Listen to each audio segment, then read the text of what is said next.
नमो नमः बच्चों। तो आपको मैंने ये पाठ पहले पढ़ा दिया था, लेकिन पुनः इसका अभ्यास कर लेते हैं। कोई चीज़ आपको उस समय समझ में नहीं आई होगी तो अब आपको आ जाएगी, ठीक है। तो तृतीय पाठः, तीसरा पाठ, शब्द परिचय भाग 3। शब्द परिचय भाग 3। देखिए, अभी तक हमने पहले चैप्टर में पाठ में हमने क्या पढ़ा था? हमने अकारांत पुल्लिंग शब्द पढ़े थे, ठीक है। दूसरे पाठ में हमने क्या पढ़ा? आकारांत स्त्रीलिंग शब्द, यानी पुल्लिंग और स्त्रीलिंग दो तरीके के शब्द हमने पढ़ लिए। अब इस पाठ में हम पढ़ेंगे अकारांत नपुंसकलिंग शब्द, ठीक है। नपुंसकलिंग कौन से होते हैं? वो लिंग जो न पुल्लिंग होता है न स्त्रीलिंग होता है, उसको हम नपुंसकलिंग में रखते हैं। नपुंसकलिंग का मतलब हुआ कि ऐसी चीज़ें जो एक ही जगह पर रहती है, जिनमें किसी भी तरीके का जो हर तरीके से ठहरी हुई होती है, जिसमें किसी भी तरीके का जीवन नहीं होता, जिसमें किसी तरीके का बहाव नहीं होता, जो स्वयं से नहीं चलती हैं, तो ऐसी चीज़ों को हम नपुंसकलिंग कहते हैं। तो आज के पाठ में हम नपुंसकलिंग शब्दों को पढ़ेंगे। तो एतत् का प्रयोग भी नपुंसकलिंग के लिए किया जाता है। एतत् माने होता है यह, ठीक। किम माने क्या, एतत् किम यह क्या। एतत् खनित्रम अस्ति, यह खनित्र माने कुदाल, अस्ति माने है, यह कुदाल है। श्रमिका खनित्रम चालयति, मजदूरनी, श्रमिका माने होता है मजदूरनी, मजदूरनी कुदाल को चलाती है। आगे है तत् किम, एतत् माने था यह, तत् माने वह। तत् नपुंसकलिंग के लिए प्रयोग किया जाता है, नपुंसकलिंग एक वचन के लिए। तत् माने वह क्या, इसके लिए बोला गया है तत् विश्राम गृहम अस्ति, वह विश्राम गृह है। विश्राम गृह माने जिसे कहीं भी ठहरने का जो स्थान होता है उसको हम विश्राम गृह कहते हैं। किम अत्र भित्तिकम अस्ति, क्या यहाँ पर दीवार है। अस्ति माने है, भित्तिकम माने दीवार। अत्र भित्तिकम न अस्ति, यहाँ दीवार नहीं है। आगे देखिए, एते के, एते एतम का द्विवचन हो गया, एते किम का द्विवचन हो गया के। एते के, ये दोनों कौन से, जो इसके हाथों में है। एते अंगुलीये के स्तः, ये दोनों अंगूठियां हैं। अंगुलीये के माने दो अंगूठियां। स्वर्णकारः अंगुलीके रचयति, सुनार अंगूठियां बनाता है। कितनी अंगूठी? दो अंगूठी। सुनार दो अंगूठी बनाता है। ते के, ते यहाँ पर द्विवचन के लिए प्रयोग हुआ है। एक वचन में तत् था, द्विवचन में होगा ते, ठीक है। तत् ते के, ये वे दोनों कौन? ते बसयाने स्तः, वे दोनों बसें हैं। ते बसयाने कुत्र गच्छतः, वे दोनों बसें कहाँ जाती हैं। ते रेल स्थानकम गच्छतः, वे रेलवे स्टेशन जाती हैं। ते माने वे दोनों, रेल स्थानकम माने रेलवे स्टेशन, गच्छतः माने जाती हैं, वे दोनों रेलवे स्टेशन जाती हैं। अब एतत् का बहुवचन हो गया यहाँ पे एतानी, और किम का बहुवचन हो गया कानी। तो एतानी माने ये सब, कानी माने कौन, क्या है, ये सब क्या है। एतानी कर वस्त्राणि सन्ति, ये सब क्या है, ये सब रुमाल हैं। कर वस्त्राणि माने रुमाल, सन्ति माने है, ये सब रुमाल हैं। किम एतानी पुराणानि, क्या ये सब पुराने हैं। न एतानी तो नूतनानि, नहीं ये सब तो पुराने, ये सब तो नए हैं। नूतनानि माने नए हैं। अब तत् का बहुवचन होगा यहाँ पे तानी। नपुंसकलिंग में तत् का बहुवचन होता है तानी। तानी कानी, वे सब कौन, इसके लिए पूछा गया है। तानी कदली फलानी संति, वे सब केले हैं। कदली फलानी माने केले, वे सब केले हैं। किम तानी मधुराणी, क्या वे सब मीठे हैं। आम, आम माने हाँ। तानी मधुराणी पोषकाणी च, वे सब मधुर माने मीठे, पोषकाणी माने पौष्टिक, च माने और, तो वे सब मीठे और पौष्टिक हैं, ठीक है। तो ये आपका पूरी पाठ का हिंदी अनुवाद हो गया। आपको सबको समझ में आ गया होगा। इसके बाद आपके शब्दार्थ हैं जो मैंने आपको पहले भी पढ़ा दिए थे। अब हम अभ्यास कार्य की तरफ चलते हैं। यहाँ पर आपको कुछ चित्र दिए हुए हैं, उन चित्रों के नाम सीखेंगे आप। ये सभी चित्र कैसे हैं? नपुंसक लिंगों के नाम चित्र हैं ये, ठीक है। तो इन नपुंसक लिंगों को क्या बोला जाता है संस्कृत में, हम उनके नामों को याद करेंगे, सीखेंगे। पहला ये क्या है? पत्ते की पिक्चर है, तो पत्ते को क्या कहते हैं? पर्णम। पत्ता माने पर्णम। ये खिलौना है, खिलौने को बोलते हैं क्रीडनकम। क्रीडनकम, ठीक। ये नारियल है, नारियल को बोलते हैं नारिकेलम। क्या बोलते हैं? नारिकेलम। फिर कंप्यूटर है, कंप्यूटर को कहते हैं संगणकम। क्या बोलते हैं इसे? संगणकम। फिर ये क्या है? ये खिड़की है, खिड़की को बोलते हैं वातायनम। क्या बोलते हैं? वातायनम। फिर ये ऊपर सीढ़ियाँ दिखाई हुई हैं, सीढ़ी को बोलते हैं सोपानम। सीढ़ी को बोलते हैं हम सोपानम, ठीक। नेक्स्ट है आपका ये बगीचे की पिक्चर है, तो बगीचे को कहा जाता है उद्यानम। चश्मे को कहते हैं उपनेत्रम और कंघी को बोलते हैं कंघतम, ठीक। तो ये सारे ही शब्द कैसे हैं? नपुंसकलिंग शब्द हैं। अब दूसरे प्रश्न में है, हम यहाँ पर वर्णों को मिलाकर एक पद बनाएंगे। वर्ण संयोजनम कृत्वा पदम कोष्ठकम लिखत। ये वर्णों को मिलाकर इनको एक शब्द बनाएंगे और यहाँ पर लिखेंगे। प हलंत अ, प तो बन गया प। र हलंत ण और अ, ण के ऊपर र चला गया, ण अ ण और म, तो पूरा शब्द बना पर्णम। क्या बन गया? पर्णम। फिर है ख, ख में अ मिलाया ख, न में छोटी ई मिलाई नी, त और र को मिलाया त्र, त र अ मिला के हो गया त्र, फिर म, तो सब मिलाएंगे तो क्या बन जाएगा? खनित्रम, ठीक है। नेक्स्ट है पापे के साथ क्या मिलाना है? छोटे ऊ की मात्रा, तो पापे छोटे ऊ की मात्रा लगाई तो क्या बन गया? पु। र में आ की मात्रा मिलाई रा, तो ये क्या हो गया? पु रा। र में आ की मात्रा रा, न में छोटी की मात्रा नी, पु रा णा नी, पुराणा नी, ठीक है। अब है प में ओ की मात्रा पो, श में अ मिलाया श, क में आ मिलाया का, ण में छोटी ई णी, तो क्या बन गया?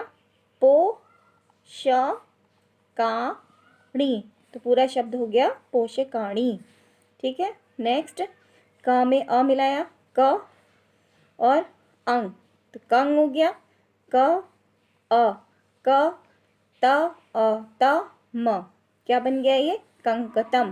क्या बन गया? कंकतम। क में अ मिलाया क, ये अंग क और अ मिला के क हो जाएगा, फिर त और अ मिला के त और म, कंकतम, ठीक है। आगे देखिए,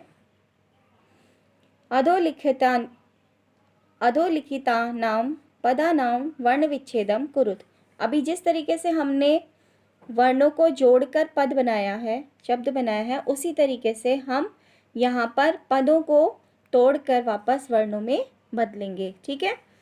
तो यहाँ पर से पहला शब्द है हमारे पास, पहला पद है व्यजनम। तो व्यजनम में व आधा है और य जुड़ा हुआ है उससे, तो व हलंत, य हलंत और अ, उसके बाद क्या है? ज, तो ज हलंत प्लस अ, फिर न है तो न हलंत प्लस अ, और फिर म हलंत है तो म हलंत आ जाएगा, ठीक है।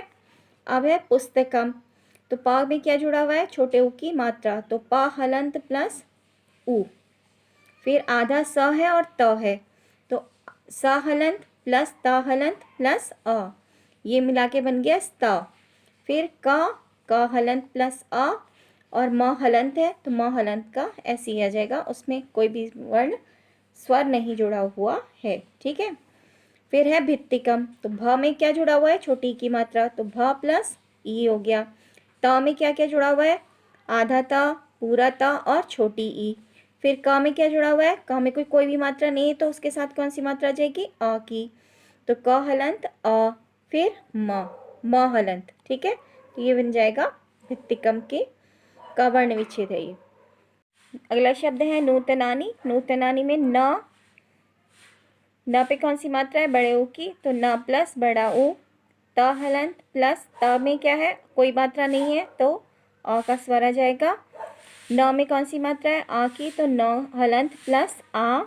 और फिर न में छोटी की मात्रा है तो न हलंत प्लस ई, तो बन गया नू त ना नी। ठीक है, आगे देखिए, व हलंत प्लस आ वा, त हलंत प्लस आ ता, य में कोई मात्रा नहीं है तो य के साथ अ, न में भी कोई मात्रा नहीं है तो न प्लस अ और म हलंत। ठीक है, तो क्या बन गया, व हलंत प्लस आ, त हलंत प्लस आ, य हलंत प्लस अ, न हलंत प्लस अ प्लस म। उपनेत्रम, उपनेत्रम में उ अपने आप में ही स्वर है तो इसमें कोई मात्रा नहीं है, ये खुद ही मात्रा है क्योंकि इसको ऐसे लिखेंगे उ। फिर दूसरा वर्ण है हमारा प, प में कौन सी मात्रा जुड़ी हुई है, कोई मात्रा नहीं है तो यहाँ पर अ का वर्ण दिखाएंगे हम, तो प हलंत प्लस अ। न में कौन सी मात्रा है, ए की, तो न हलंत प्लस ए, त्र, त हलंत प्लस र प्लस अ। ठीक है, और म हलंत। ये हो गया आपका उपनेत्रम का वर्ण विच्छेद। आपको समझ में आ गया होगा किस तरीके से वर्ण विच्छेद करते हैं। चलिए अब आगे देखते हैं। चित्राणि दृष्ट्वा संस्कृत पदानि लिखत। अब ये आपको पिक्चर दे रखे हैं, आपको यहाँ पे नाम लिखने हैं। पहले पिक्चर है आम्रम, पत्रम, पत्रम की जगह पर्णम भी लिख सकते हैं हम यहाँ पे, पत्रम पर्णम दोनों में से कोई भी। व्यजनम, करवस्त्रम, सूत्रम, छत्रम। ठीक है, अगला प्रश्न है, चित्रम दृष्ट्वा उत्तरम लिखे। चित्र देखकर आपको उत्तर देने हैं। किम पतति, क्या गिर रहा है, फल, तो लिखेंगे फलम पतति।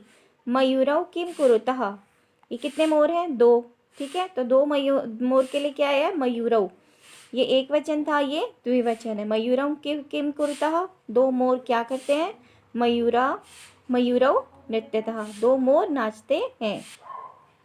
एते के स्तः, ये दोनों कौन है, एते क्रीडन के स्तः, ये दोनों खिलौने हैं। बालिका किम कुर्वन्ति, लड़कियां क्या करती हैं, ये बहुवचन है।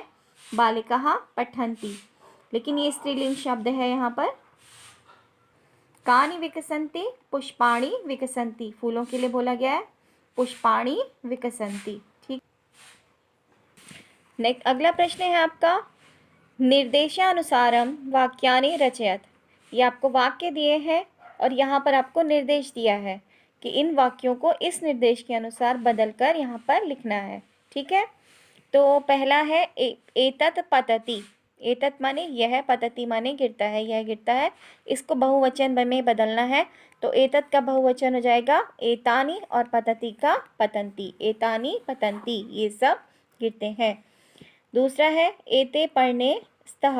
एते द्विवचन है तो इसको हमने बदलना है बहुवचन में। एते का बहुवचन हो जाएगा एतानि, पढ़ने का पर्णानि, स्तः का सन्ति। तो पूरा वाक्य हो गया एतानि पर्णानि सन्ति। अगला वाक्य है मयूरः नृत्यति। मयूरः नृत्यति, मयूरः एक वचन है, इसको आपने बदलना है बहुवचन में। ठीक है, तो मयूरः का हो जाएगा मयूरः और नृत्यति का हो जाएगा नृत्यन्ति। तो पूरा वाक्य बन गया मयूरः नृत्यन्ति। एतानि यानानि, एतानि बहुवचन शब्द है और यानानि भी बहुवचन है, तो इन बहुवचन को किस में बदलना है हमें, द्विवचन में। एतानि का द्विवचन होता है एते और यानानि का याने, एते याने। छात्रे लिखतः, तो ये द्विवचन है, इसको बदलना है हमें बहुवचन में, तो हो जाएगा छात्राः लिखन्ति। नारिकेलम पतति, नारिकेलम एक वचन है, इसको हमें बदलना है द्विवचन में, तो नारिकेले पततः। ठीक, अगला प्रश्न है उचित पदानि संयोज्य वाक्यानि रचयत। उचित पद से मिलाकर वाक्य बनाओ, यानी एक वचन की क्रिया को एक वचन के कर्ता के साथ, एक वचन के कर्ता को एक वचन की क्रिया के साथ, एक द्विवचन के कर्ता को द्विवचन की क्रिया के साथ, और बहुवचन को बहुवचन के साथ। कोकिले, कोकिले माने द्विवचन है, तो यह आ जाएगा कूजतः, कोकिले कूजतः। पवनः एक वचन है, वहति एक वचन की क्रिया आएगी। पुष्पम एक वचन है, विकसिति एक वचन की क्रिया। खगः एक वचन है, उत्पतति एक वचन। खगः उत्पतति। मयूरः, मयूरः बहुवचन है तो बहुवचन की क्रिया आएगी नृत्यन्ति, मयूरः नृत्यन्ति। सिंहः, ये भी बहुवचन है तो क्रिया भी बहुवचन की आएगी गर्जन्ति, सिंहः गर्जन्ति। तो आपको पूरा पाठ समझ में आ गया होगा। अभ्यास कार्य वगैरह आपने कर ही लिया होगा, जिन्होंने नहीं किया है अब उसे पूरा कर लीजिएगा। ये सभी एक्सरसाइजेज आपको अपनी कॉपी में नोट करनी है। इसके साथ ही आप अपने पाठ का अनुवाद भी, ये वाक्य लिखेंगे, वाक्यों को लिखेंगे, वाक्य के सामने आपको इसकी हिंदी लिखनी है। ठीक है, जैसे जैसे मैंने आपको बताया उसी के अनुसार आप उसकी हिंदी लिखेंगे। यानी पूरे पाठ का अनुवाद करना है, शब्दार्थ करने हैं, और ये क्वेश्चन नंबर 2 से लेकर आपको सभी अभ्यास कार्य अपनी उत्तर पुस्तिका में करने हैं। और इससे पहले की वीडियो में ये सब काम मैंने आपको करवा दिया है, तो शायद आप लोगों ने कर भी लिया होगा। जो बच्चे रह गए आज के आज इससे पूरा कर लेंगे। ठीक है, आज के लिए इतना ही, धन्यवाद।